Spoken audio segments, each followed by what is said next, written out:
The late autumn wind swept through the grounds of Ashworth Manor with a mournful whisper, carrying with it the scent of dying leaves and approaching winter, and within the grand estate's eastern drawing-room,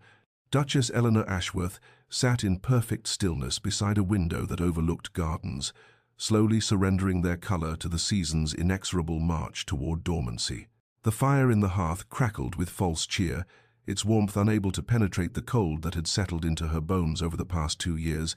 a cold that had nothing to do with temperature and everything to do with the particular variety of loneliness that comes from being unseen by the one person whose gaze should matter most. Her fingers turned the wedding band on her left hand with absent, practiced movements, watching how the firelight caught in the modest sapphires set into the gold, remembering with bitter clarity the day it had been placed there by a man who had looked somewhere past her shoulder during the entire ceremony, his jaw set with grim duty, his eyes empty of anything resembling joy or even basic acknowledgement of her presence. 2 years had passed since that cold morning in the chapel, 2 years of existing as little more than a ghost in her own home, and a spectre. Her husband moved around with the careful precision of someone navigating a room in darkness, never once allowing his gaze to fall upon her face, never once truly seeing her despite sharing a surname, a home, a life that was no life at all.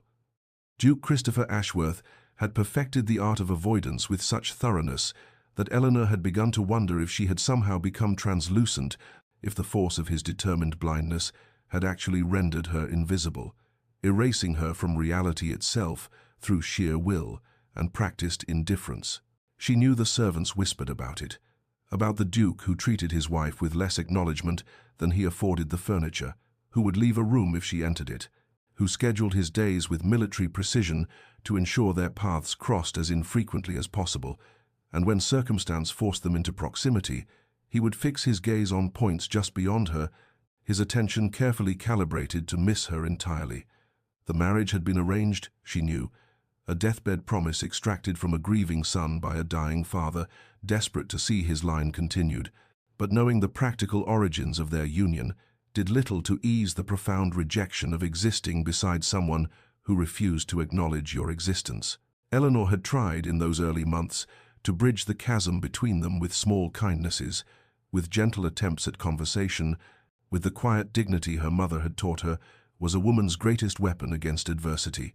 But kindness required a recipient, conversation required a participant, and dignity, and she was learning, was cold comfort when weighed against the soul-deep weariness of being persistently, deliberately unseen. The ring felt heavier today than it had yesterday, its weight somehow increasing with each rotation around her finger, and for the first time since the morning it had been placed there, Eleanor allowed herself to consider what it might feel like to remove it, to slip the band from her finger and set it aside,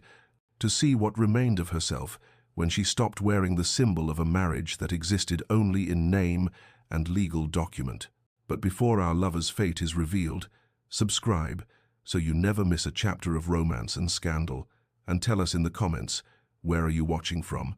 Now let's begin. The memory of that wedding day 2 years prior remained crystalline in Eleanor's mind, preserved with the cruel clarity that trauma often bestows upon moments we would rather forget, and she could still recall the way morning light had filtered through the chapel's stained glass windows, painting the stone floors in colors that seemed to mock the solemnity of vows spoken without love or even basic warmth. Christopher had stood beside her at the altar with the rigid posture of a man facing execution rather than marriage, his jaw clenched so tightly she could see the muscle jumping beneath his skin,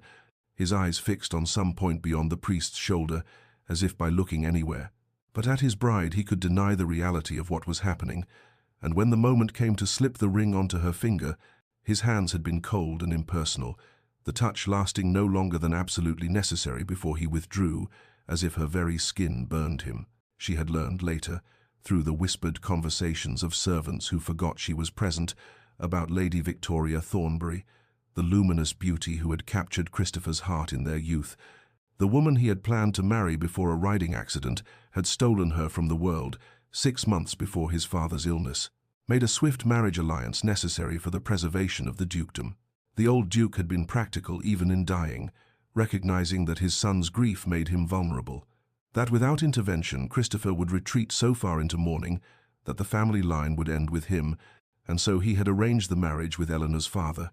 a union that brought favorable connections and a bride of suitable breeding, a transaction completed with all the warmth of a business contract and twice the reluctance on the groom's part. Eleanor had arrived at Ashworth Manor with hope nonetheless, the naive optimism of a young woman who believed that patience and gentleness could heal even the deepest wounds, who thought that given time, her husband might see her as something more than an unwelcome replacement for his lost love. But that hope had withered with brutal efficiency when Christopher had informed her on their wedding night, his voice flat and emotionless, that she should not expect anything beyond the basic civilities their positions demanded, that he would respect her as his duchess, but she should harbor no illusions about affection or companionship. The weeks had turned to months, the months to years, and Eleanor had gradually understood with soul-crushing certainty that she had not married a man but rather a monument to grief, a living memorial to Lady Victoria, who walked through life without truly inhabiting it, and she herself had become nothing more than a ghost, haunting the periphery of a dead woman's story, forever unseen, forever secondary, forever alone despite the gold band that proclaimed her married. Now, sitting in the drawing-room with that same ring turning endlessly on her finger,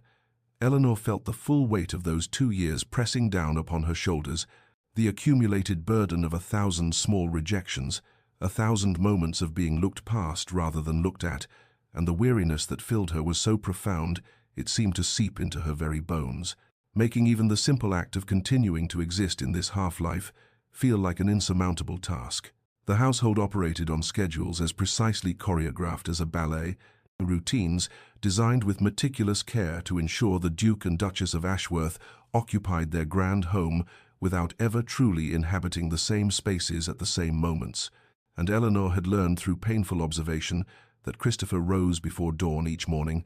taking his breakfast in his study while reviewing estate correspondence before departing for his various business appointments or rides across the property, his absence from the manor stretching through the long daylight hours until he returned well after darkness had fallen, often taking his evening meal in his chambers or the library rather than the formal dining room where propriety might demand he acknowledge his wife's existence. Eleanor had attempted conversation in those early months, intercepting him in hallways with gentle inquiries about his day or observations about the weather or the gardens, but her efforts had been met with responses so clipped and minimal that they could barely be classified as words at all, mere sounds of acknowledgement that confirmed he had heard her, without actually engaging with anything she had said, and eventually she had ceased trying, the well of hope within her running dry after being drawn upon too many times without ever being replenished. The servants moved through the manor with visible discomfort, their eyes sliding away from both Duke and Duchess when the cold dynamic between them became too painful to witness, and Eleanor had caught more than one housemaid, with tears in her eyes, after observing Christopher walk past his wife in a corridor as if she were merely another piece of architecture, his gaze fixed determinedly ahead, his posture radiating such deliberate obliviousness that it seemed almost a physical force pushing Eleanor aside. She had found purpose, or at least distraction, in charity work among the village families, visiting the sick and elderly, organizing aid for those struggling through harsh seasons, and these hours spent among people who actually saw her, who greeted her with warmth and gratitude, became the only moments when she felt real, when the weight of invisibility lifted enough for her to remember what it felt like to exist in the world as something more than a shadow. This particular evening had been especially difficult, a formal dinner where custom demanded they both be present, and Eleanor had sat at one end of the long matable while Christopher occupied the other, the distance between them filled with silver and crystal and the elaborate meal neither of them had appetite for, and throughout the entire hour, Christopher had read from a leather-bound volume propped beside his plate, his attention absorbed so completely by the printed words that he had not spoken a single syllable, had not even glanced in her direction when she had quietly asked him to pass the salt, forcing a footman to intervene and complete the simple gesture of marital consideration that her husband could not be bothered to perform. Now, back in the drawing-room with the fire burning low and the autumn wind rattling the windows, Eleanor turned the wedding ring on her finger one more time, feeling the smooth metal slide against her skin, and something shifted in her chest, a resolution crystallizing from the murky waters of her despair, a clarity born from the simple recognition that 2 years of patience had purchased her nothing but further loneliness, and she knew with sudden certainty that she could not continue living this half-life, could not keep wearing the symbol of vows that only she honored, could not remain invisible in her own existence, simply because the man who had promised to cherish her had chosen instead to pretend she did not exist. The crisis arrived on a rain-swept evening in late October, when Eleanor found herself walking past Christopher's chamber on her way to her own rooms and heard through the partially open door the sound of his voice speaking in sleep, the words indistinct at first, but growing clearer as she paused despite herself. And then she heard it, clear as cathedral bells in the quiet hallway. "Victoria, please don't leave me," spoken with such raw anguish that it seemed to tear from somewhere deep within him, a pain so profound that even unconsciousness could not contain it, and Eleanor stood frozen in the corridor as the truth she had known intellectually crashed into her with visceral force. The understanding that 2 years of patience and dignity and quiet hope had changed absolutely nothing, that she was no closer to being seen by her husband now than she had been on their wedding day, that she would always and forever be competing with a ghost she could never hope to displace, because the dead remain perfect in memory, while the living accumulate flaws with every breath. She retreated to her chambers with legs that trembled beneath her skirts, dismissing her lady's maid with a voice that came out steadier than she felt, and sat at her vanity, staring at her own reflection as if seeing a stranger. This woman who had allowed herself to become invisible, who had accepted crumbs of basic civility and called it marriage, who had worn the symbol of vows that meant nothing to the man who had spoken them, and the ring on her finger suddenly felt unbearably heavy, a shackle rather than an adornment, a lie she had been complicit in telling to the world and to herself. The next morning, her maid Margaret found her red-eyed and hollow, and with the perceptiveness that came from years of service, the older woman had set down the breakfast tray and asked gently if her grace wished to talk, and Eleanor, so starved for genuine human connection that even this small offer of understanding broke through her careful composure, had told her everything, the words spilling out in a rush about the wedding night's rejection, the 2 years of being looked past, the name spoken in sleep that confirmed what she had always suspected, and Margaret had listened with an expression that moved from sympathy to indignation, finally saying in her forthright way, "Begging your pardon, Your Grace, but a woman's got to have some dignity, and there's no dignity in wearing the ring of a man who won't even do you the courtesy of looking at you. Ghost or no ghost, grief or no grief, a body's got to respect herself if nobody else will." The words had struck Eleanor like a physical blow, not because they were harsh, but because they were true, because they gave voice to the knowledge that had been growing in her heart like a dark flower, the recognition that continuing as she had been was not patience or virtue, but rather a slow form of self-erasure, a willing participation in her own diminishment, and she had looked down at her wedding ring with new eyes, seeing it not as a symbol of hope or commitment, but as evidence of her complicity in accepting the unacceptable, in allowing herself to become less than whole, because a man who had never chosen her was too trapped in grief to see what he was doing to another human soul. That night, Eleanor lay awake in her bed, listening to the rain against the windows and conducting a brutal inventory of her life, acknowledging that she had become a shadow in her own existence, that she moved through the manor like a ghost herself, that she had learned to make herself small and quiet and unobtrusive in the hope that by demanding nothing she might eventually be granted something, but 2 years had taught her that self-abnegation purchased nothing but further neglect, that Christopher would never wake from his grief-induced stupor if she continued enabling him to ignore reality, and more importantly, that she deserved better than this half-life regardless of whether he ever changed or not. The decision crystallized in the darkest hours before dawn, settling into her bones with a finality that felt like both grief and relief, and she knew with absolute certainty that when morning came, she would remove the wedding ring, not as an act of rebellion or revenge, but as a simple reclamation of her own dignity, an acknowledgement that she could not control Christopher's healing or his choices, but she could control her own participation in a fiction that was slowly killing her spirit. And with this resolution came a strange peace, the calm that arrives when a long-delayed decision is finally made,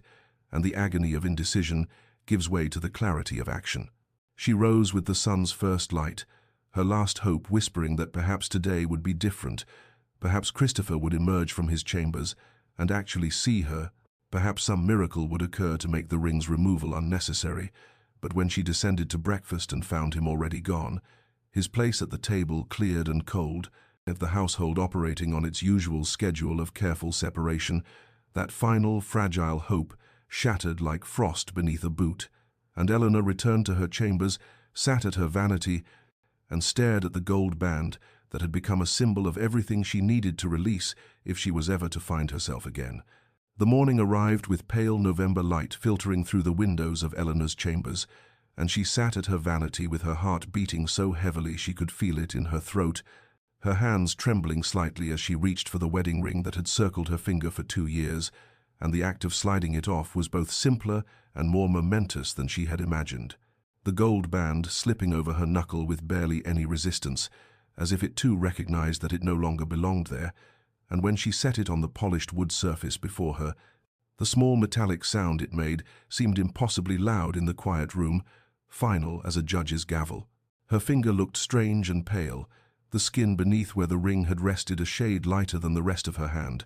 a band of untouched flesh that marked where the symbol of her marriage had been, and Eleanor stared at this mark with feelings that tangled into a knot she could not fully unravel. Liberation and grief twisted together so tightly that she could not separate one from the other, freedom and loss, occupying the same space in her chest until she thought she might shatter from the pressure of containing both. She picked up the ring again, holding it to the morning light, watching the way the gold caught and reflected the pale sun, and for a moment she considered putting it back on, reconsidering this gesture that felt both necessary and terrifying. But then she thought of Christopher speaking Victoria's name in his sleep, of 2 years spent being invisible in her own home, of the slow erosion of her spirit that came from accepting the unacceptable, and her resolve hardened like steel, tempered in fire. Eleanor opened her jewelry box, the one she had brought from her family home, lined with blue velvet and containing the modest collection of pieces she had inherited from her mother, and she placed the wedding ring inside, not hidden but not discarded either, an acknowledgement that she was not destroying her marriage, but rather refusing to pretend it existed in any meaningful form until Christopher chose to make it real. The act felt ceremonial, a private ritual marking the end of one chapter and the uncertain beginning of another. And when she closed the box, she felt something shift in her chest, a lightness that came from setting down a burden she had carried for far too long, the exhausting weight of hope that had curdled into something bitter and heavy. She dressed with Margaret's help, choosing a gown of deep emerald that she had not worn before, a color brighter than the muted grays and browns she had favored in recent months. And when the maid noticed the bare finger, she said nothing, but Eleanor caught the small nod of approval, the slight softening around the older woman's eyes that communicated understanding and support. Christopher had already departed for his morning ride when Eleanor descended to breakfast, the household operating on its usual schedule of careful separation, and she took her seat at the table with her hands resting on the white tablecloth, her bare left hand visible to anyone who cared to look,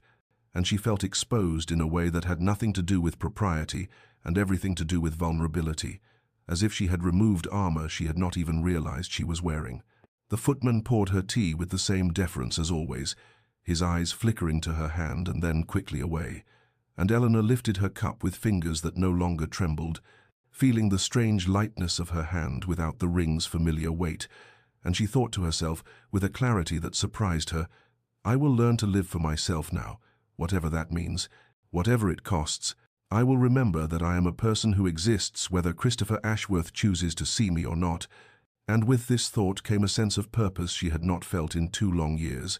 a determination to reclaim the parts of herself she had allowed to wither in the cold shadow of her husband's grief. The days that followed Eleanor's removal of the wedding ring unfurled with a strange mixture of trepidation and expanding possibility, as if she had opened a window in a room that had been sealed for too long, and was only now beginning to feel fresh air move through spaces that had grown stale with disuse. The first change came when Lady Pemberton's invitation arrived for a small afternoon gathering,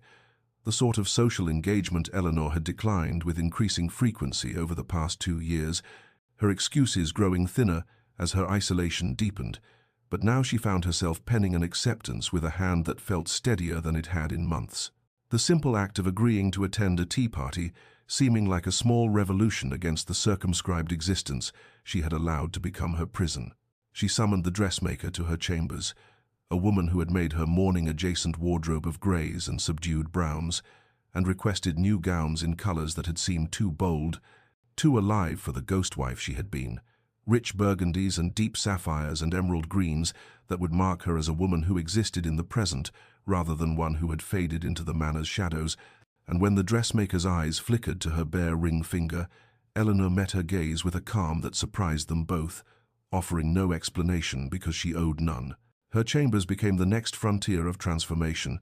as Eleanor instructed the household staff to remove the heavy damask curtains that had made the rooms feel like a tomb even in daylight, replacing them with lighter fabrics that allowed the November sun to illuminate corners that had been perpetually dim.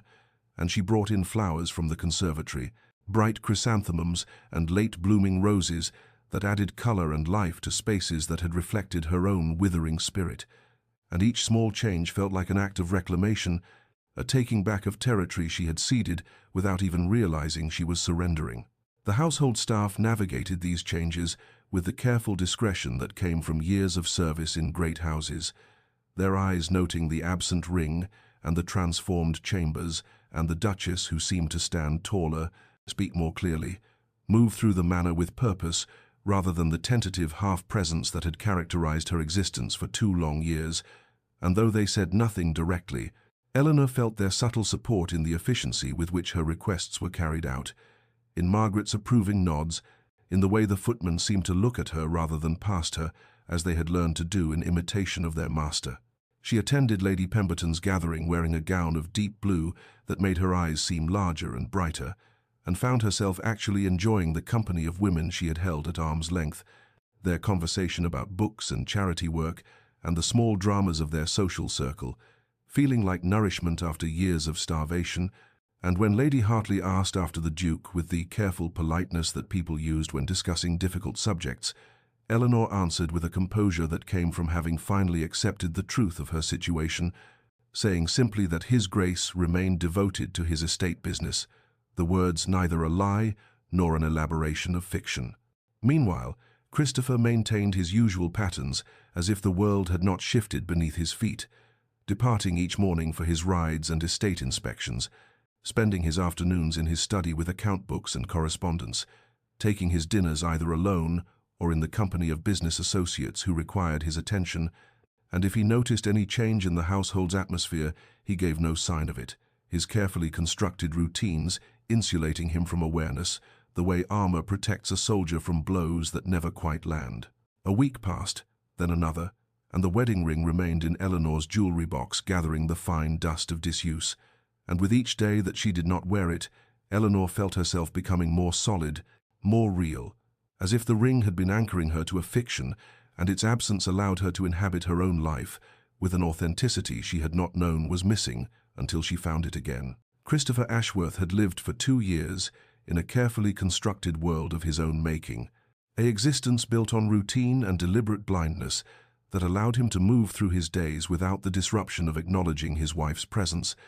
But in the 3rd week of November, something began to shift in the foundations of this edifice he had built. Small tremors he could not quite identify that left him with a persistent unease he had no name for and could not trace to any particular source. It began as the vaguest sensation, a feeling that something in the manor's atmosphere had changed in ways he could not articulate, as if the very air moved differently through rooms he had walked through countless times before, and he found himself pausing in doorways with a frown creasing his brow, listening to sounds he could not quite place, trying to identify what felt altered in a house that should have been as familiar to him as his own reflection. The sound of Eleanor's laughter drifting from the morning room one afternoon stopped him in the corridor outside his study, the bright, genuine quality of it so unexpected that for a moment he stood frozen, his hand on the door handle, listening to a sound he could not remember ever hearing before, or perhaps had heard and trained himself not to notice, and something in his chest tightened with an emotion he refused to examine too closely before he shook his head and entered his study, closing the door firmly against the disturbance. At dinner that evening, He found himself glancing toward Eleanor's end of the table more frequently than usual, his eyes tracking the movement of her hands as she gestured while speaking to the footman about the next day's menu. And though he still kept his gaze carefully averted from her face, he noticed details that seemed to penetrate his usual fog of deliberate inattention. The deep blue of her gown, a color he did not remember her wearing before, the way she held herself with a straightness in her spine that suggested confidence rather than the defeated slump he had peripherally observed in previous months. His sleep became restless in ways that had nothing to do with his usual dreams of Victoria, his mind churning with half-formed thoughts that dissolved when he tried to examine them directly, leaving him to wake in the dark, hours before dawn, with his heart beating too quickly and a sense that something important was escaping his notice, slipping past his defenses while he slept, and he would lie staring at the canopy of his bed, wondering what had changed and why it should matter to him when he had worked so hard to ensure that nothing about his domestic situation could touch him. His secretary, Mr. Harrison, made an observation during their morning review of estate correspondence that lingered in Christopher's mind long after it should have been dismissed and forgotten, mentioning in passing that the Duchess seemed in remarkably good spirits lately, quite transformed from her previous melancholy, and Christopher had responded with a non-committal sound that discouraged further discussion, but the words echoed in his thoughts throughout the day, raising questions he did not want to answer about what might have caused such a transformation and why he had not noticed it himself. That evening at dinner, Christopher experienced something unprecedented in 2 years of careful avoidance. He almost looked at Eleanor's face, his eyes traveling up from the table toward where she sat, drawn by some impulse he could not control, and at the last moment he caught himself and redirected his gaze to the window beyond her shoulder. But in that fraction of a second before he looked away, he had seen the pale column of her throat, the curve of her jaw, the dark sweep of her hair, and the glimpse left him strangely unsettled, as if he had touched something forbidden and found it burned in ways he had not expected. And for the rest of the meal he kept his eyes fixed firmly on his plate,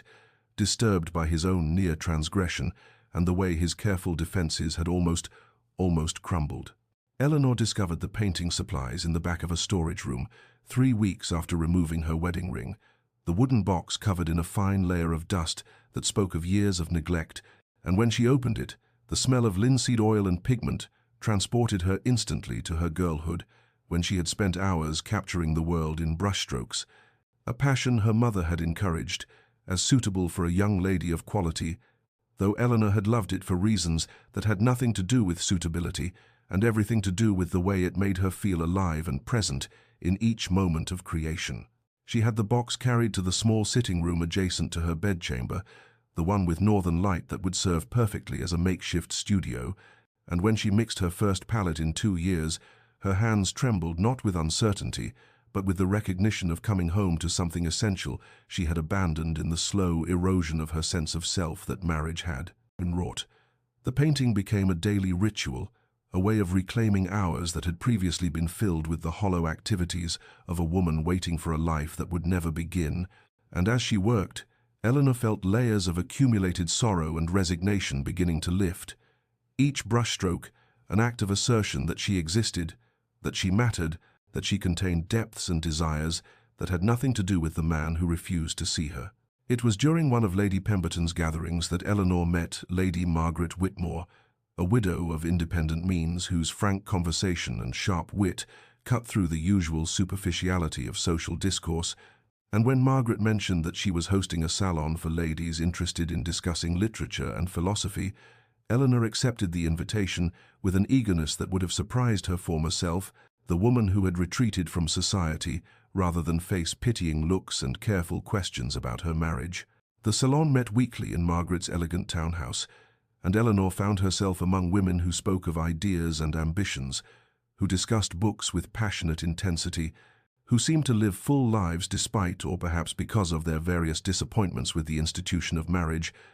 and in their company Eleanor felt her mind awakening from the numbness that had settled over it, like frost over a garden. Margaret became something unexpected in Eleanor's carefully circumscribed existence, a true friend, someone who asked direct questions and expected honest answers, who listened to Eleanor's halting admissions about her marriage with neither judgment nor false comfort, but rather with the understanding of someone who had survived her own trials and emerged with her dignity intact. They spoke of resilience, of finding purpose beyond the confines others had drawn around their lives, of the quiet courage required to choose oneself when society insisted that a woman's entire existence should be defined by her relationship to a man, and these conversations planted seeds in Eleanor's consciousness that took root and flourished in the fertile ground of her newfound autonomy. One afternoon, while painting, Eleanor realized with a start that she had been working for 3 hours without a single thought of Christopher entering her mind, and this discovery brought a mixture of liberation and melancholy, the recognition that she was finally beginning to exist independently of the emotional weight that had pressed down on her for 2 long years. Her chambers had become a sanctuary entirely of her own creation, filled with her paintings and books, flowers she had chosen, colors that pleased her eye, a space that reflected her emerging sense of self rather than the role she had tried so hard and so unsuccessfully to inhabit. And when she sat at her writing desk in the evenings, she began composing long letters to her sister Catherine, pouring out the story of her awakening with a honesty she had not allowed herself in their brief, cheerful correspondence of the past 2 years. And in writing these truths, Eleanor found them becoming more real, more solid, the narrative of her transformation taking shape in ink and paper until she could see clearly the woman she had been and the woman she was becoming. The Pemberton Ball arrived in early December with all the glittering magnificence that London society expected from one of the season's premier events, and both Duke and Duchess Ashworth were expected to attend, their positions in society making absence impossible, despite the fact that they had not appeared together at a social function in nearly 18 months. Christopher, having developed a pattern of excuses that kept Eleanor home while he fulfilled their obligations alone. Eleanor dressed for the evening with particular care, choosing a gown of deep emerald silk that her modiste had delivered just that week, the color bringing out the richness of her dark hair and the warmth of her complexion in ways that the pale, muted shades she had previously worn had never achieved. And as her maid arranged her hair in an elegant style adorned with pearl combs,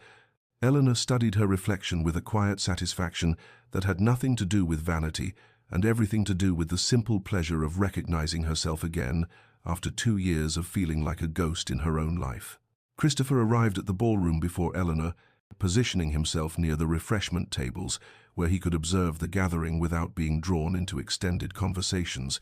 and when Eleanor entered some 20 minutes later, he saw her in his peripheral vision,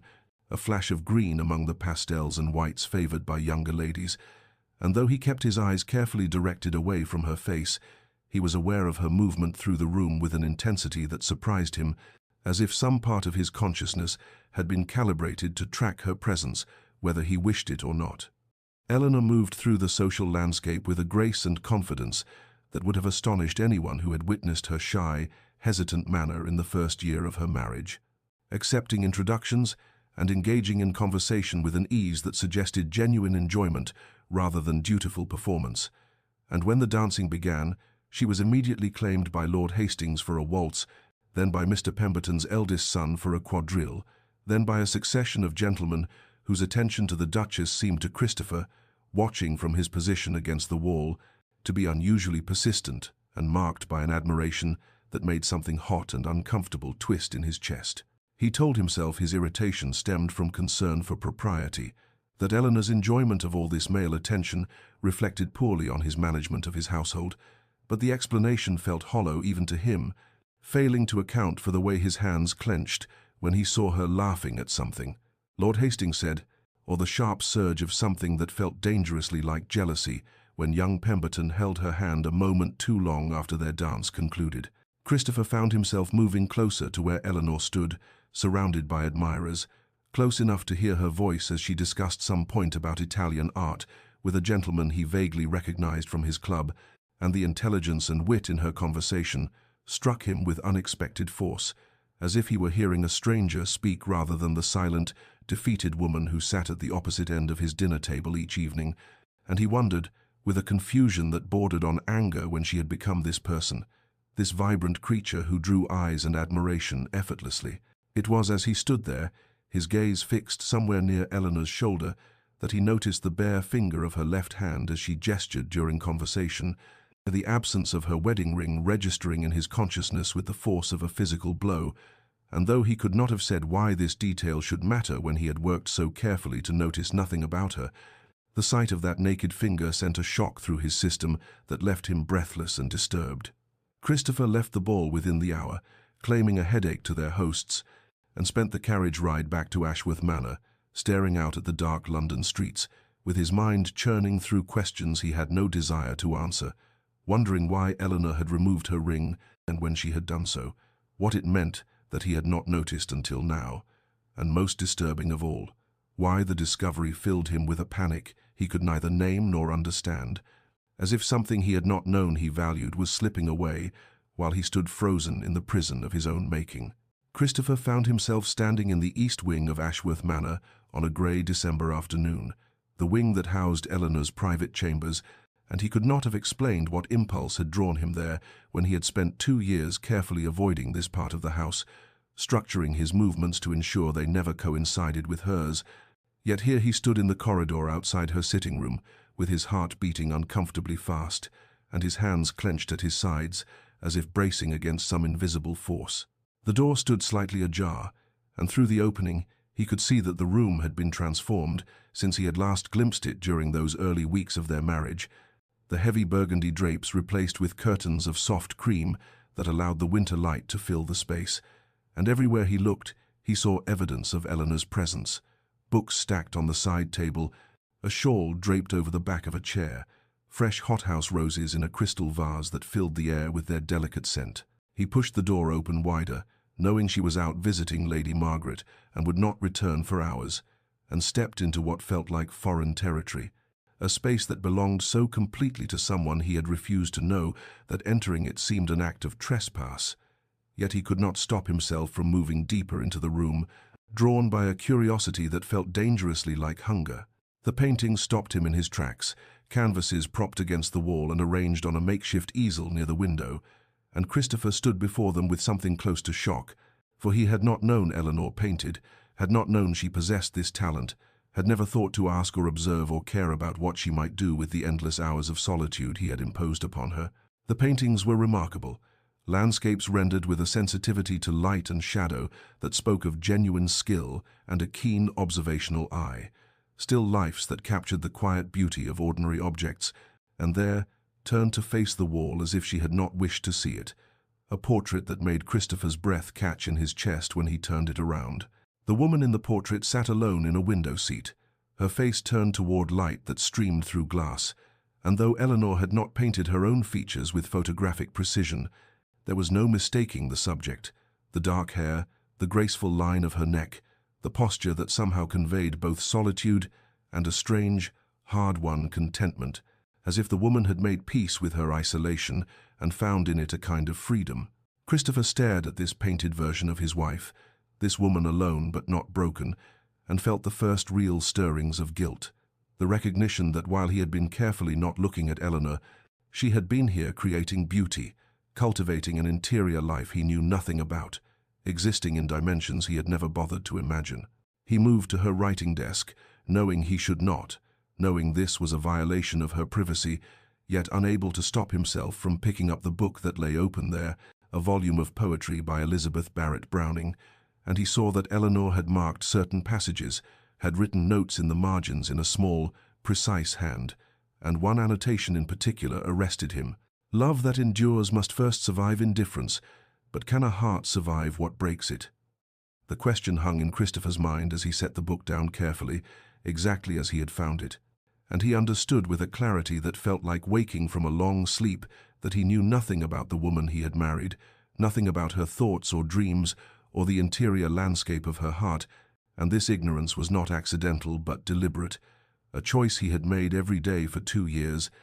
a choice that had cost Eleanor everything and cost him more than he had understood until this moment, when he stood surrounded by the evidence of a life she had built in the spaces his rejection had created. The dinner party Christopher hosted for his business associates in mid-December was an obligation he could not avoid, a gathering of railway investors and their wives who expected the full hospitality of Ashworth Manor, and Eleanor presided over the evening with a grace that would have seemed impossible to anyone who had witnessed her withdrawn, tentative manner in the early months of their marriage, moving through the courses with an effortless charm that kept conversation flowing and guests engaged in ways that made Christopher feel like a stranger in his own home, watching a performance he had no part in creating. She wore a gown of midnight blue that he glimpsed only in his peripheral vision, and her voice carried down the length of the table with a warmth and animation he had never heard from her before, discussing topics that ranged from recent exhibitions at the Royal Academy to debates in Parliament, with an intelligence and wit that drew admiration from every gentleman present, and Christopher found himself listening despite his determination not to, caught by the musical quality of her laughter, when Mr. Thornton made some observation about the absurdity of modern architecture, a laugh that seemed to come from genuine amusement rather than polite obligation, full-throated and unrestrained in a way that made something tighten painfully in his chest. He heard Eleanor engage Mrs. Thornton in a spirited discussion about Italian opera, revealing that she had studied music in her youth and could play both pianoforte and harp. Information that struck Christopher with the force of revelation, for how could he not know these things about his own wife?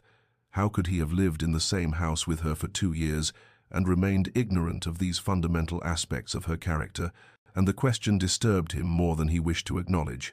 When dinner concluded and the ladies withdrew to allow the gentlemen their port and cigars, Mr. Hartley, the eldest of Christopher's business partners, raised his glass with a benevolent smile and declared,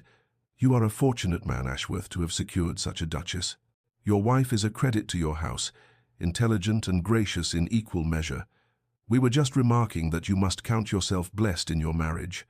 The words hung in the smoke-filled air, and Christopher felt every eye turned toward him, waiting for the expected response, the conventional pleasantries that should have come easily to a man married 2 years,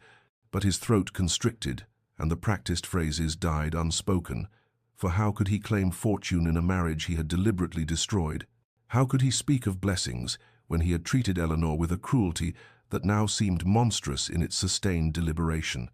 And his silence stretched too long, became awkward, until he managed only a terse nod and a murmured agreement that satisfied no one, least of all himself. When the gentlemen rejoined the ladies in the drawing-room, Christopher positioned himself near the fireplace where he could observe without participating, and he found his attention drawn inexorably toward Eleanor, despite his best efforts at indifference, his gaze tracking her movements as she sat at the pianoforte at Mrs. Hartley's request, and played with a skill that suggested years of dedicated practice, her bare fingers moving across the keys with confidence and precision,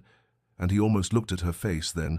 almost turned his head, those crucial degrees that would have brought her features into full view, almost allowed himself to see what he had forbidden himself to acknowledge, but old habits held firm, and he wrenched his gaze away, though the effort cost him more than he could have imagined, leaving him shaken and hollowed out by the loss of something he could not name. After the guests departed and the house settled into silence, Christopher found himself standing outside Eleanor's chambers in the darkened corridor, his hand raised to knock, words forming and dissolving in his mind as he tried to find some way to bridge the chasm he had created, but courage failed him, and he stood there like a fool until he heard movement beyond the door, Eleanor's footsteps and the sound of her preparing for bed, and he retreated to his own rooms with the bitter knowledge that he had become a coward, afraid to face the consequences of his own deliberate blindness, afraid most of all that if he finally looked at Eleanor, truly looked at her, he would have to acknowledge everything he had destroyed and everything he might have had if he had chosen differently 2 years ago, when his father's death had forced him into a marriage he had not wanted and punished Eleanor for a crime she had never committed. Eleanor's announcement came at breakfast 3 days after the dinner party, delivered in the same composed tone she might have used to comment on the weather, informing Christopher that she had accepted her sister's long-standing invitation to visit the family estate in Derbyshire and would be departing within the week for a fortnight's stay, the first time she would leave Ashworth Manor since their wedding 2 years prior. And Christopher felt something lurch in his chest at the news, though he could not have named the emotion, could not understand why the prospect of Eleanor's absence should affect him when he had spent every day of their marriage ensuring they remained as separate as 2 people sharing a house could be. He opened his mouth to object, to say something that might delay or prevent her departure, but the words died unformed, because what right did he have to protest? What claim could he possibly make on her time or presence when he had treated her as if she did not exist, and so he merely nodded and returned his attention to his newspaper, while Eleanor continued speaking about travel arrangements and household matters in that same calm, distant voice that suggested she was discussing plans with a business associate rather than her husband. The days before her departure passed with an efficiency that troubled Christopher more than he wished to acknowledge, Eleanor moving through the manor with quiet purpose, as her lady's maid packed trunks and coordinated with the housekeeper about what would be needed during the Duchess's absence, and Christopher found himself tracking these preparations from a distance, standing at windows that overlooked the courtyard where servants loaded her belongings, lingering in corridors where he might glimpse her passing, though he maintained his careful practice of never looking directly at her, even as something in him strained toward her with an urgency that felt dangerously close to panic. On the morning of Eleanor's departure, Christopher positioned himself in his study, where the window provided a clear view of the entrance, and he watched as she emerged in a traveling dress of deep green, her posture straight and her movements unhurried. And he noticed how she paused to speak with Mrs. Hartwell, the housekeeper, with what appeared to be genuine warmth, how she smiled at something one of the footmen said as he handed her into the carriage, how she settled into her seat and gazed up at the manor's facade with an expression he could not read from this distance, but that seemed to contain neither regret nor longing, only a kind of peaceful resolution. The carriage rolled down the long drive and disappeared beyond the gates, and Christopher remained at the window long after it had gone, gripped by a sense of loss so acute it took his breath away, and the manor seemed to shift around him in Eleanor's absence, the silence taking on a different quality, heavier and more complete, as if her departure had removed something essential from the house's atmosphere, some vital presence he had never consciously registered, but whose absence left everything hollow and strange. He moved through the rest of the day in a state of distraction he could not shake, finding himself standing in doorways, wondering what he had meant to do there, picking up books and setting them down unread, and when evening came and he sat alone at the long dining table, where just days before Eleanor had presided over their guests with such grace and wit, her empty chair seemed to consume all his attention, an absence more powerful than any presence. And Christopher understood with a clarity that felt like falling that the manor had not been his home for these past months. It had been Eleanor's, that she had filled it with life and light. He had been too deliberately blind to see.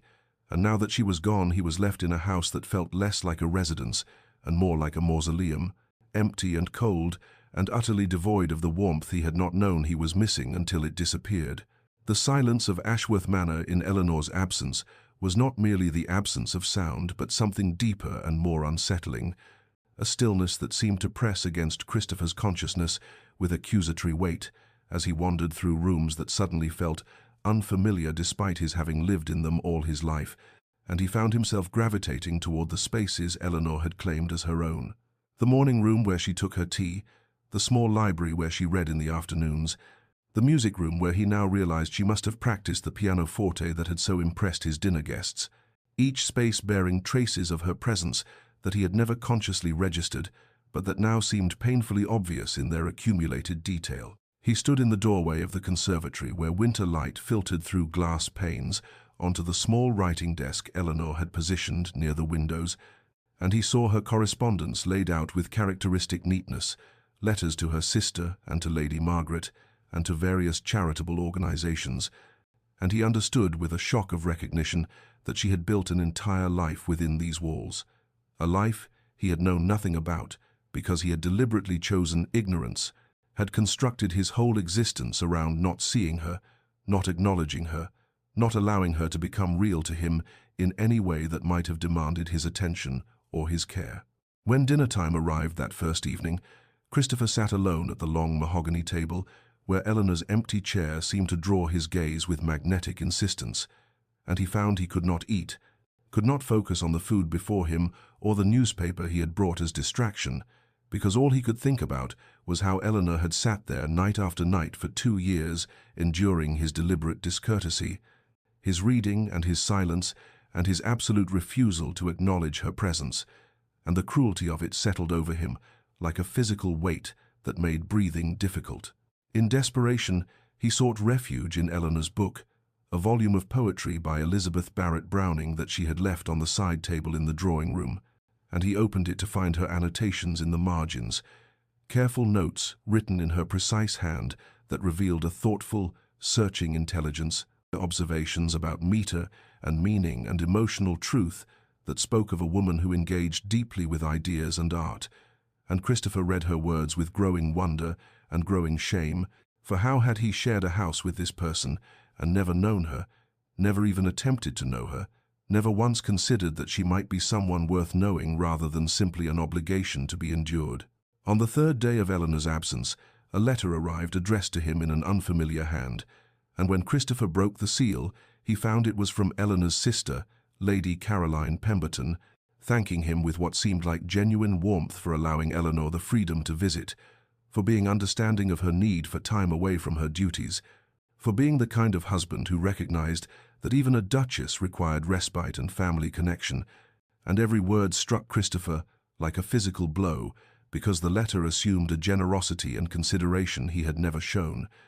painted him as a thoughtful partner, when the truth was that Eleanor had not asked his permission because she had understood with perfect clarity that she did not need it, that their marriage was so hollow and so devoid of genuine connection that her movements were her own affair and his opinion irrelevant. The phrase haunted him through sleepless nights and distracted days, that word allowing, as if Eleanor were a possession whose activities required his approval rather than a person with her own agency and her own desires. And Christopher was forced to confront the uncomfortable truth that he had indeed treated her exactly that way, had viewed her as an inconvenient addition to his household rather than as his wife, had given her the title and the position and the material comforts of being Duchess of Ashworth, while denying her the one thing that might have made any of it meaningful, which was simple human recognition, a basic acknowledgement of her existence and her worth. He sat in his study as winter darkness fell early over the grounds,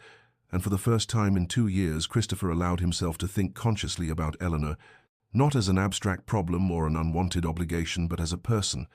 a woman who had entered his house with hope and had been met with systematic cruelty, who had tried to build bridges and had been rebuffed at every turn,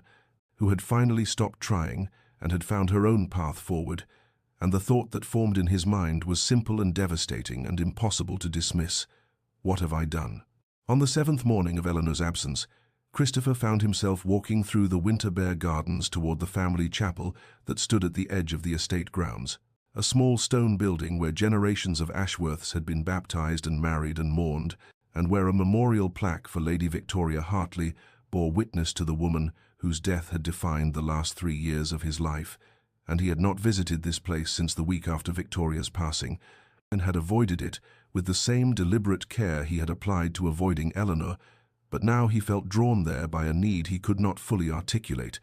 a sense that some essential reckoning awaited him in that quiet, sacred space. The chapel was cold and dim, winter light filtering through stained glass windows to paint colored shadows across worn stone floors, and Christopher stood before Victoria's memorial with his hands clasped behind his back, studying the inscription he had commissioned in his grief, the words that spoke of beauty and grace and love eternal, and he waited for the familiar wave of sorrow to crash over him, the devastating sense of loss that had consumed him in the months after her death. But what came instead was something quieter and more complicated, a sadness certainly, but also a strange kind of distance, as if he were looking at a memorial for someone he had known long ago rather than the woman he had believed himself destined to marry. He spoke aloud to the empty chapel, his voice rough with disuse and emotion, telling Victoria things he had never said when she lived, admitting that he had made her into something she had never been, had transformed a genuine affection into a grand romantic tragedy, because grief was easier than acceptance, because mourning an idealized love was simpler than building a real one with the flesh and blood woman who had become his wife. And as the words spilled from him, Christopher understood with devastating clarity that he had been punishing Eleanor, not for failing to be Victoria, but for being real, for being present, for demanding through her very existence that he engage with life rather than retreat into the comfortable fiction of eternal mourning. The realization settled over him like winter frost, cold and inescapable, and Christopher sank onto one of the wooden pews and dropped his head into his hands, finally allowing himself to see the full scope of his cruelty, the systematic way he had denied Eleanor every basic human courtesy, had treated her not merely with indifference, but with active contempt, refusing to look at her as if she were something shameful or grotesque, when the truth was that his refusal had nothing to do with Eleanor herself, and everything to do with his own cowardice, his fear that if he allowed himself to see her, he might have to acknowledge that Victoria was truly gone, and that life continued despite his grief, and that he had married a woman who deserved better than to be a ghost in her own home. He sat in the silence of the chapel as shadows lengthened, and the afternoon wore on, and Christopher made a decision that felt both terrifying and inevitable, acknowledging to himself and to the memory of Victoria that it was time to let her rest. Time to stop using her death as an excuse for his own emotional abdication. Time to try, however imperfectly and however late, to be the husband Eleanor deserved, rather than the monument to grief he had become, though he had no idea how to begin, no template for transformation. Only a bone-deep understanding that when Eleanor returned from Derbyshire, he would have to find the courage to do the one thing he had avoided for 2 years, the one thing that terrified him more than any business venture or social obligation ever had, which was to simply look at his wife, to see her, to allow her to be real to him in all her complexity and humanity. And he practiced there in the empty chapel, lifting his head and trying to imagine Eleanor's face, realizing with shame that he could not clearly picture her features because he had so carefully avoided ever truly seeing them, and the prospect of meeting her gaze felt like preparing to leap from a great height into unknown waters, terrifying and necessary and long overdue. Eleanor's carriage arrived at Ashworth Manor on a crystalline afternoon when winter sunlight made the frost-covered grounds glitter like scattered diamonds, and as the wheels crunched over the gravel drive, she felt a curious mixture of emotions.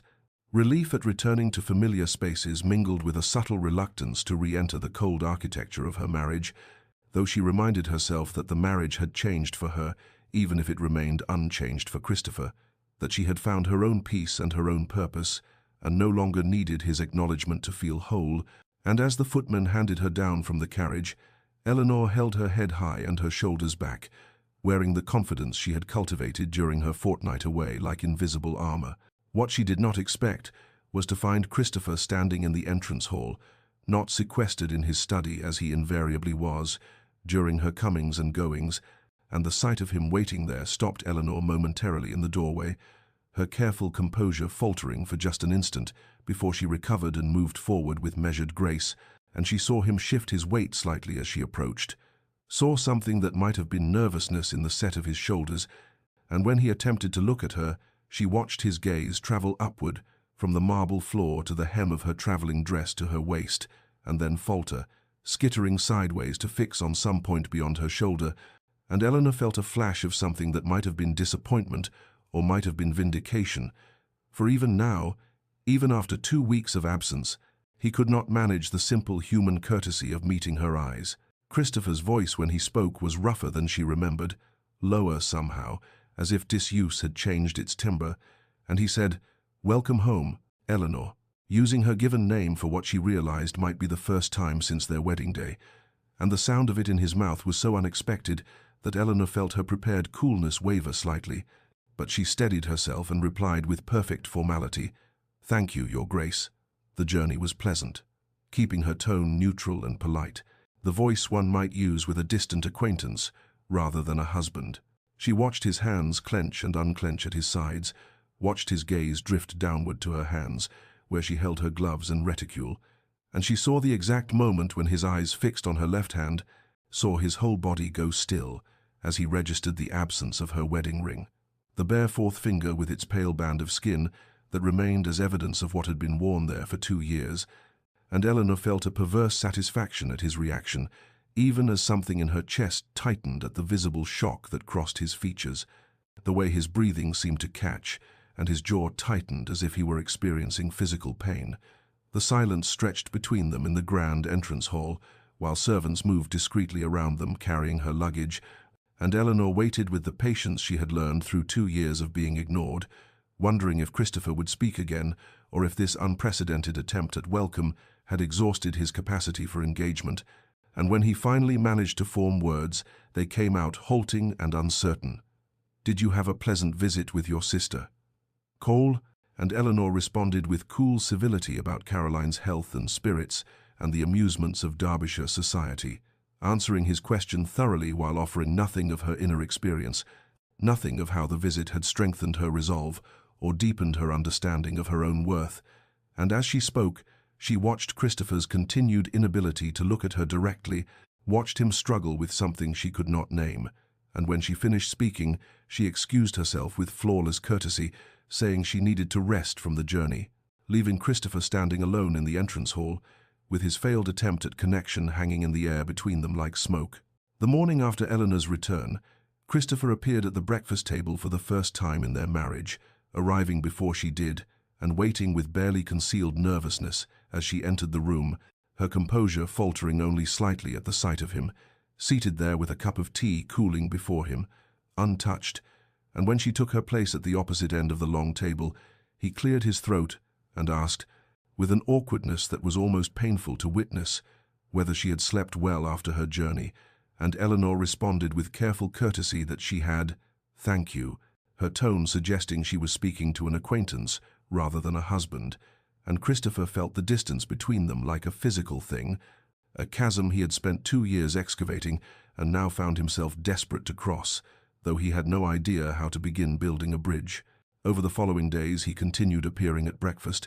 asking questions about her painting with genuine if fumbling interest, and Eleanor answered with guarded politeness, clearly confused by this sudden attention, her responses thorough but revealing nothing of her inner thoughts, and Christopher found himself frustrated by his own limitations, by the way his eyes still skittered away from her face whenever he tried to look directly at her, decades of habit proving impossible to break in mere days, and he would sit across from her feeling like a man trapped behind glass, able to see the shape of what he wanted, but unable to reach it. He began leaving small gestures of apology and interest, scattered through her days like breadcrumbs, commissioning fresh flowers to be placed in her studio each morning, lilies and winter roses that filled the space with subtle fragrance, and having his secretary acquire books he thought might interest her based on the volumes he had seen in her chambers, poetry and philosophy, and novels by lady authors, items he left on her desk without explanation, and he requested her presence at dinner, not through servants but by asking her himself, appearing at her studio door in the late afternoon and speaking to the frame rather than to her, saying he would be honored if she would join him for the evening meal, and Eleanor agreed each time with formal graciousness, her acceptance feeling more like an obligation discharged than a desire fulfilled. At these dinners, Christopher attempted conversation, asking about her sister's family and her charitable work and the paintings she was creating, and Eleanor responded with the same careful politeness she had shown since her return, her words correct and her manner impeccable, but her true self held carefully beyond his reach,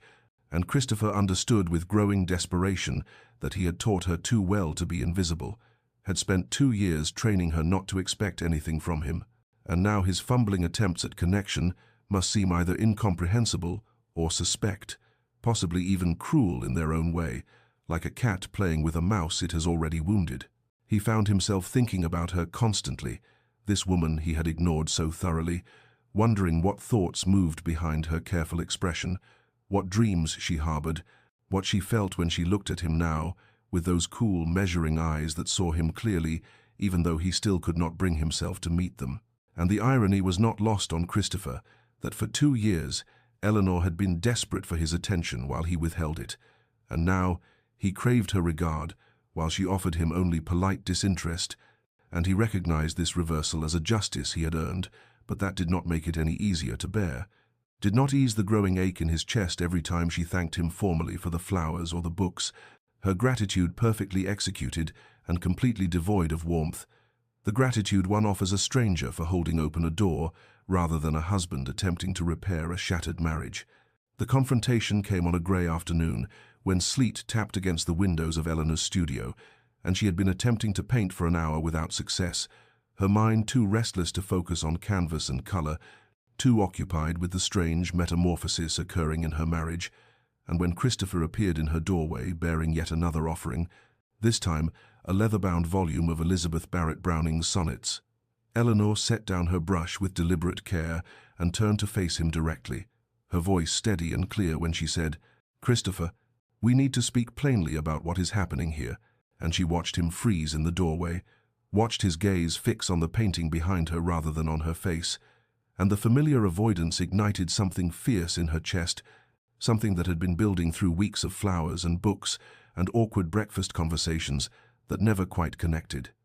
She asked him directly why he was doing this, why, after 2 years of studied indifference, he was suddenly appearing at her breakfast table and filling her studio with flowers and seeking her company at dinner. And Christopher's response came haltingly, his words stumbling over each other as he tried to explain that he had been wrong, that he had realized during her absence how thoroughly he had failed her, that he wanted to try to be a proper husband. And Eleanor listened with her hands folded before her, those bare hands with her ring finger still showing its pale band of absence. And when he finished speaking, she said with quiet dignity, "You cannot even look at me while you say these things." The words hung in the air between them like an accusation and a plea, and Eleanor watched Christopher flinch as if she had struck him, watched him try and fail again, to raise his eyes to her face, and she felt a dangerous mixture of anger and sorrow rise in her throat as she began to speak about the 2 years of invisibility, about sitting across from him at dinner tables, feeling less substantial than the furniture, about speaking to him and receiving grunts or silence in return, about slowly disappearing in her own home until she was little more than a ghost haunting the corridors of Ashworth Manor. She told him about the nights she had lain awake, wondering what was wrong with her that her own husband could not bear to look at her, about the gradual erosion of her self-worth, about the careful reconstruction of her dignity that had required her to stop seeking his approval and start seeking her own. And Christopher stood motionless in the doorway, listening to this litany of his cruelties with his jaw tight and his hands clenched at his sides. And when she paused, he said, his voice rough with shame, "I am sorry, Eleanor. I am deeply, profoundly sorry for the pain I have caused you." But Eleanor shook her head slowly and replied that apologies were not enough, that she would not accept half measures or symbolic gestures, that if he truly wanted to repair what he had broken, he needed to actually change, and not just perform change while maintaining the same careful distance he had always kept. She told him then about removing her wedding ring, about the morning she had slipped it off her finger and placed it in her jewelry box, about what that act had meant, the reclamation of herself from a marriage that had never truly acknowledged her existence. And she saw Christopher's eyes drop again to her bare hand, saw something that looked like anguish cross his features, and she said softly but firmly that she would not put that ring back on for gestures and pleasantries, that she deserved a husband who could look at her, who could see her, who could acknowledge her as a living, breathing person rather than an inconvenient reminder of duty.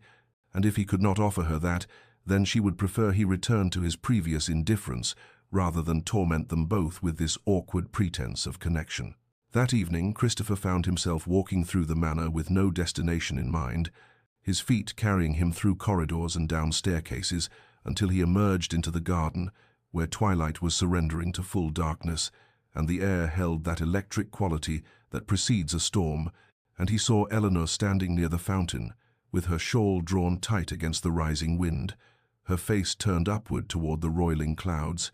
and something in Christopher's chest cracked open like ice breaking in spring thaw, some final resistance shattering under the accumulated weight of his loneliness and shame and desperate longing, and he walked toward her without conscious decision, his feet moving across the gravel path, while thunder rumbled in the distance and the first fat drops of rain began to fall. He stopped 3 paces from her, close enough to see the way the wind caught strands of her dark hair and pulled them free from their pins, close enough to hear her breath, and Eleanor turned toward him with surprise written across her features, and Christopher felt his heart hammering against his ribs as he forced himself, truly forced himself with every ounce of will he possessed, to raise his eyes from the ground and look at her face, to actually look at his wife's face for the first time in their 2 years of marriage. And the world seemed to tilt and realign as his gaze met hers. She had grey eyes, he discovered, grey eyes with flecks of blue like storm clouds shot through with lightning, and they were looking back at him with a mixture of wariness and shock, and something he could not quite name, and her face was not the face he had imagined in the rare moments when he had allowed himself to think about her features. It was better and more complex and more beautiful, with high cheekbones and a mouth that held both strength and softness, and there was intelligence in those eyes. and pain, and a hard-won dignity that he had forged through his neglect,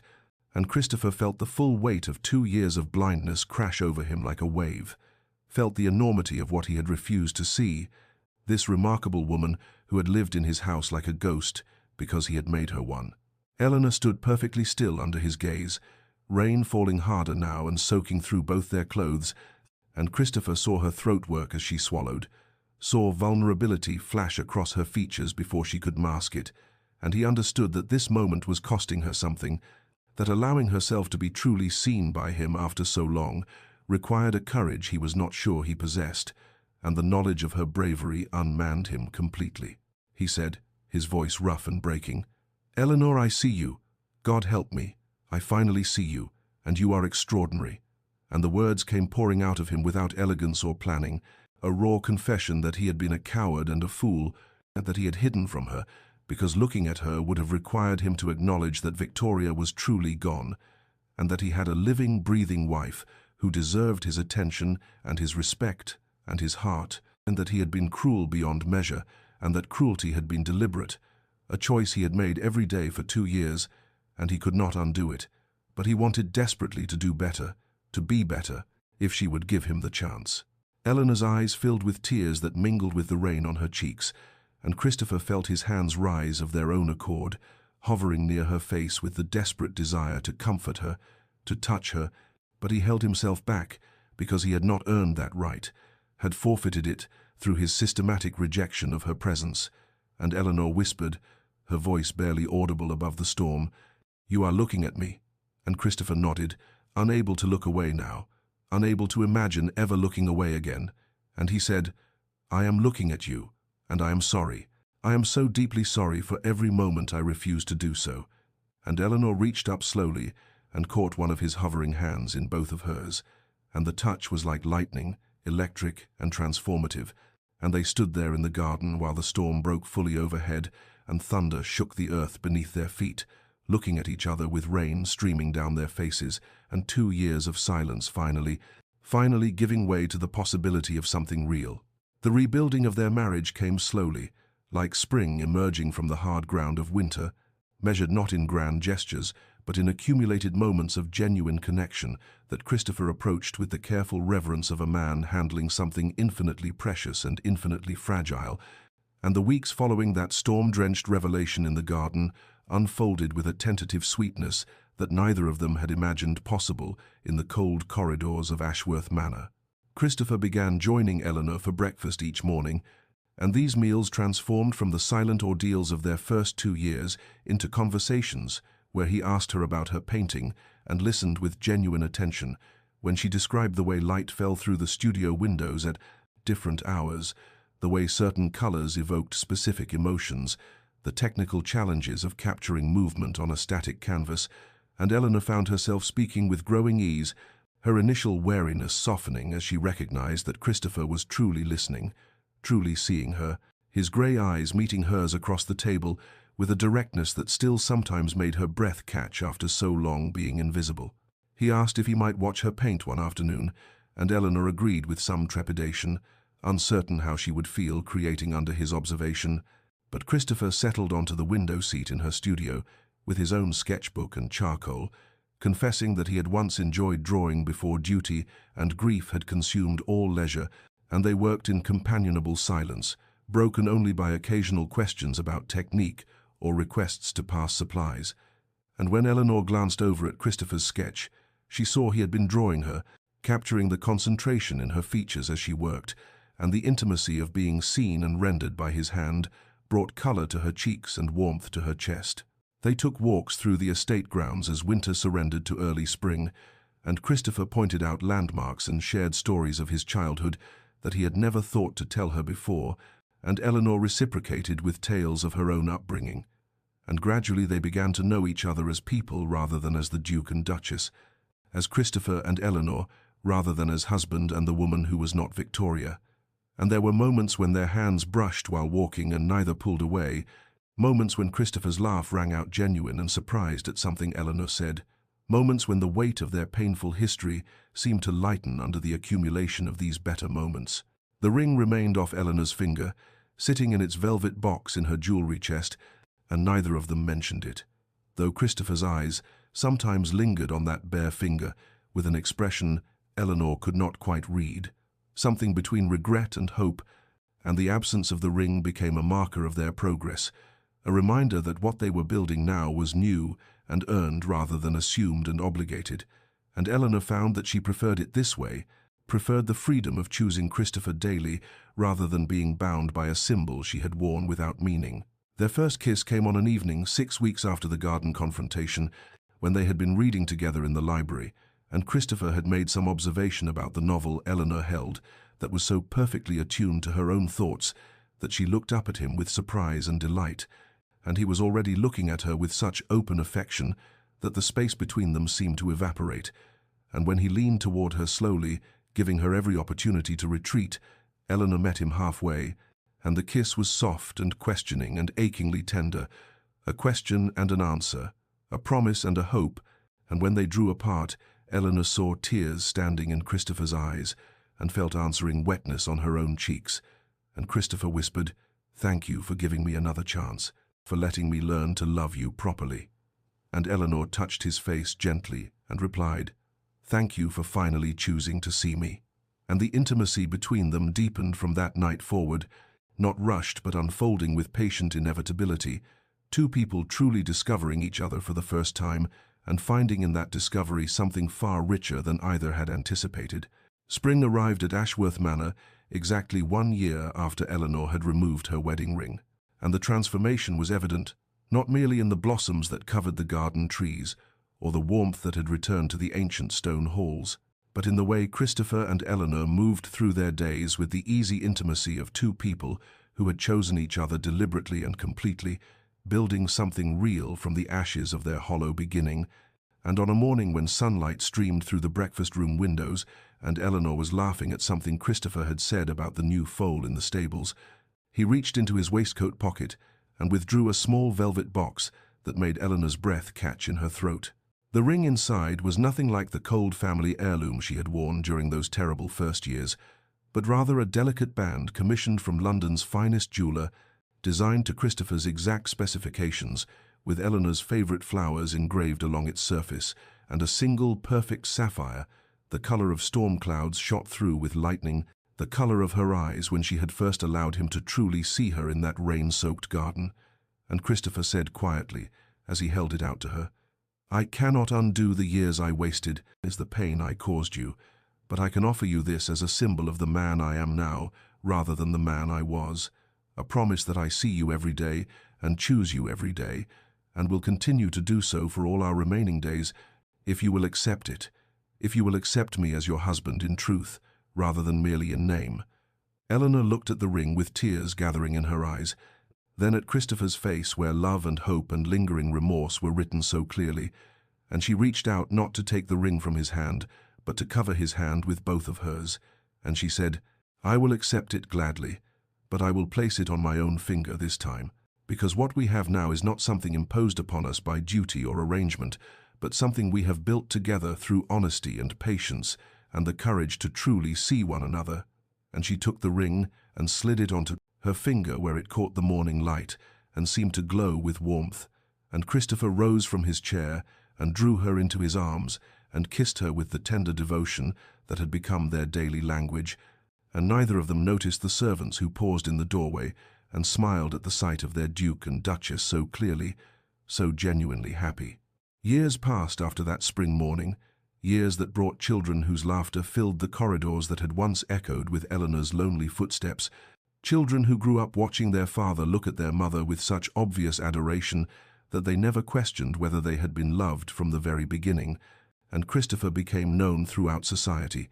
not for his tragic first love, but for his devotion to his Duchess, attending her art exhibitions and insisting that her work hang in the manor's finest rooms, and speaking of her with such pride that no one who heard him could doubt the depth of his feeling, and Eleanor bloomed in the warmth of being truly seen and truly cherished, her confidence and joy radiating outward to touch everyone in their household and beyond. And Ashworth Manor transformed from a mausoleum of grief into a home filled with love and light and the sound of genuine happiness. Dear listener, In Eleanor and Christopher's story, we find a truth that perhaps you needed to hear today, that sometimes the cruelest prisons are the ones we build for ourselves from grief and fear and the refusal to be present in our own lives. And sometimes the bravest act is not enduring mistreatment with silent dignity, but claiming your own worth and stepping away from what diminishes you,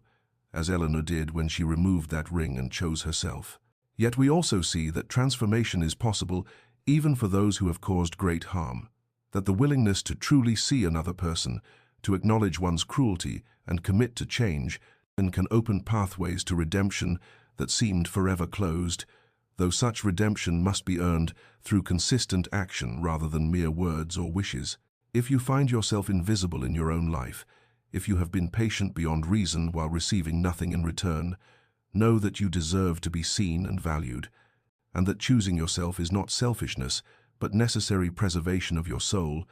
and that the absence of your presence may be the very thing that awakens someone to what they have been too blind to recognize, though you owe them nothing, and their awakening may come too late. And if you are the one who has failed to see what was before you, who has hidden from love out of fear or grief or the weight of past sorrows, know that while you cannot undo the harm you have caused, you can choose differently from this moment forward. You can do the difficult work of being truly present and truly seeing, and that such work, sustained with genuine commitment, can create something beautiful from even the most painful beginnings. May you find the courage to be seen and the wisdom to truly see. May you choose yourself when necessary and choose love when possible. May you build relationships founded on genuine recognition rather than obligation or illusion. And may you rest tonight, knowing that transformation is always possible for those willing to do the honest work of change. This has been a story from Love's Second Chances, and if these words have touched your heart, please subscribe to our channel and share this story with someone who needs to hear that they deserve to be seen.